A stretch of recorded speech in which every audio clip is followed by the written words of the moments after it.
Bonjour, heureux de vous retrouver sur votre plateau de votre émission Au bonheur de Nacre. Aujourd'hui, nous recevons le duo Anamorphose. Ce duo, un duo inventif avec des sonorités et des harmonies dignes d'un jazz à la française et en plus avec le mariage de deux instruments, l'accordéon et le saxophone. Il fallait oser, ils l'ont fait. Et c'est vrai que chaque concert est unique et on a l'impression que le temps est suspendu pour vivre ce concert, ces moments privilégiés de musique.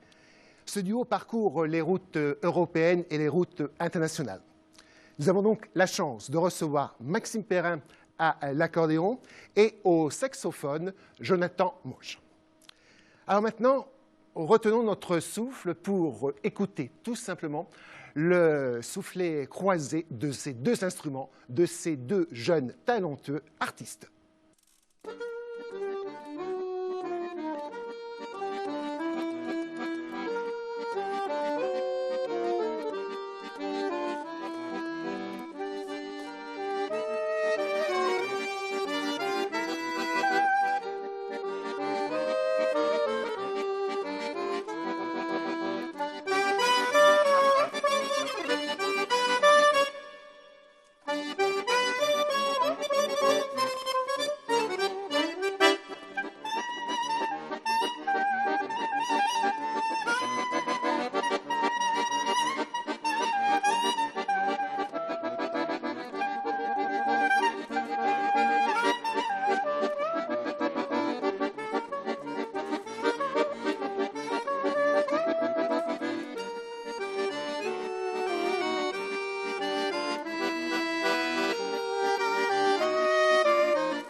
On retrouve sur notre plateau nos deux compères de ce duo Anamorphose, Maxime Perrin à l'accordéon et Jonathan Mauch au saxo.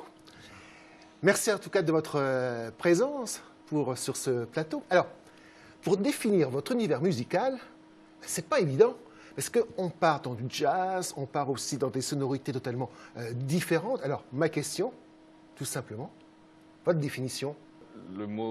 Le mot global, c'est jazz, effectivement, parce qu'il y a de l'impro. Et après, nous, vu les instruments qu'on fait, ça a impliqué notre culture et notre passé derrière. Donc il y a des valses et ça devient espèce de jazz à la française, un peu, quoi. Le jazz du monde, on s'aimait à se définir comme ça. Jazz du monde, oui, Jazz tiens, du monde, ouais. avec les influences qu'on a un peu sur certains morceaux. Alors, des influences musique traditionnelle aussi. Ouais. Oui. Alors, qui a eu l'idée originale de marier ces deux instruments, l'accordéon et le saxophone? C'est le hasard. Le hasard? Le hasard total. On était dans la même classe au lycée. Oui, c'est Racine à Paris. L'année dernière, à peu près, quoi. Ah oui, c'était il y a quelques... Ouais. Ouais, voilà. Voilà.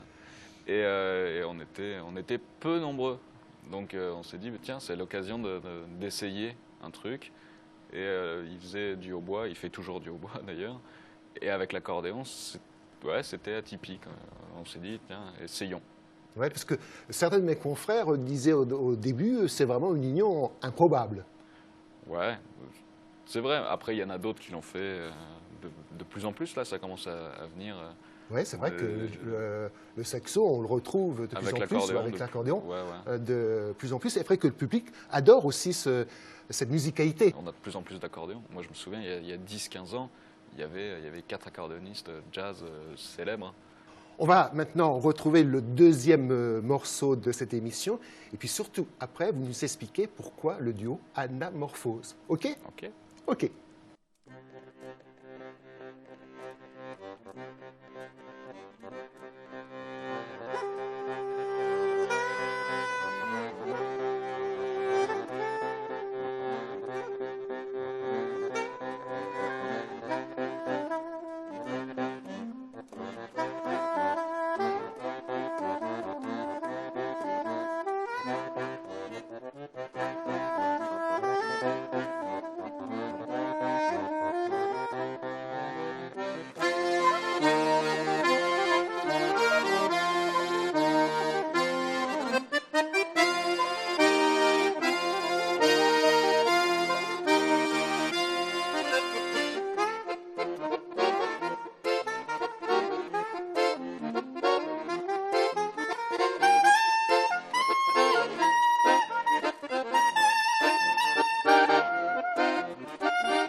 formidable.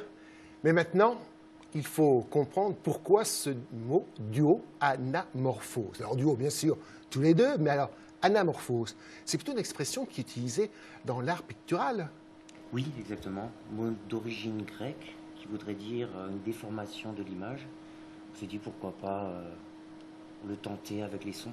C'est pour ça qu'on a pris les sons traditionnels. Souvent, on est parti de là et on a dit on va essayer de transformer ça, on va faire autre chose. Et plus ça va, plus ça devient notre musique. Mais il y a toujours cette empreinte de la tradition, quand même. Quand vous faites de la réécriture musicale, parce qu'en fait, vous réécrivez certains thèmes, comment on peut imprégner sa touche personnelle? Dans les harmonies, souvent. Alors après, moi, peut-être un peu bizarre, mais j'aime bien compliquer un petit peu les choses au niveau de l'harmonie. C'est-à-dire, souvent les musiques traditionnelles sont relativement simples, sont des musiques de danse, et tout d'un coup, pourquoi on ne ferait pas une valse à 5 temps? Et c'est assez rigolo et ça marche bien dans ce cas-là. Et puis il y a la part d'improvisation qui nous permet de faire un peu ce qu'on veut avec l'harmonie derrière. Alors, souvent, l'image qu'on peut avoir du jazz, c'est une musique contemporaine, un peu qui va dans tous les sens. Pour moi, le jazz, c'est la musique la plus ouverte qui existe. Et il y a tellement de styles dans ce mot jazz qu'on peut se retrouver autant avec un jazz rock qu'un jazz musette. Donc à ce tarif-là, oui, ça peut donner des portes ouvertes à plein de choses. Et nous, on s'engouffre là-dedans en étant d'une génération, enfin on est né dans les années 80, donc on a vécu le rap, la techno, tout ça, on est né là-dedans. Et en même temps, on fait des instruments acoustiques comme le saxo et l'accordéon. Et quand on va mettre notre empreinte, ça sera forcément avec tout ce qu'on a pu vivre et tout ce qu'on écoute. Eh bien, si on continuait à écouter vos différentes mélodies actuellement sur la scène du cabaret Le Pâtisse.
Quelle magnifique union entre ces deux instruments, l'accordéon et le saxophone. Alors, coup de projecteur sur les deux instruments. Pourquoi avoir choisi, lorsqu'on est très jeune, le saxo comme instrument?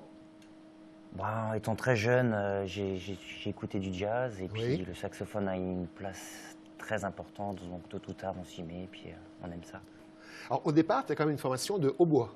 Oui, j'ai commencé avec le hautbois, conservatoire, formation classique. Alors, l'accordéon. L'accordéon, l'instrument que tu as eu comme premier cadeau, en quelque sorte, hein, 6 ans, à 6 ans. Alors, on commence toujours par un peu de musette, un peu, après on évolue, ce qui est très vite. là. très vite, très vite. Pour toi, quelle est l'image de l'accordéon, ou plutôt les 3 mots qui pourraient définir l'instrument? L'émotion, parce que voilà, il y a une palette qui est tellement gigantesque que émotion, je pense, ça marche bien. Oui. Nuance, parce que pareil, c'est un des rares instruments qui permet de jouer sur une même note, piano et forte, en tenant le son, et ça c'est assez rare. Et un troisième mot qui me définit peut-être plus, ou qui définit ma manière de jouer, qui serait énergie, je pense. L'énergie. Ah oui, Ouais. c'est vrai que ça fait trois C'est belles, ça. 3 beaux mots pour définir. Allez, on vous retrouve, tenez, tiens, sur le dernier mot, énergie, on retrouve l'énergie de ce duo sur cette scène du cabaret Le Pâtisse.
toutes ces musiques, vous les retrouvez dans cet album, Bien sûr. mais je crois qu'il y en a un en gestation. C'est ça, il y en a un qui sera bientôt en studio et qui sortira logiquement en 2015, début 2015. Avec quelques surprises peut-être.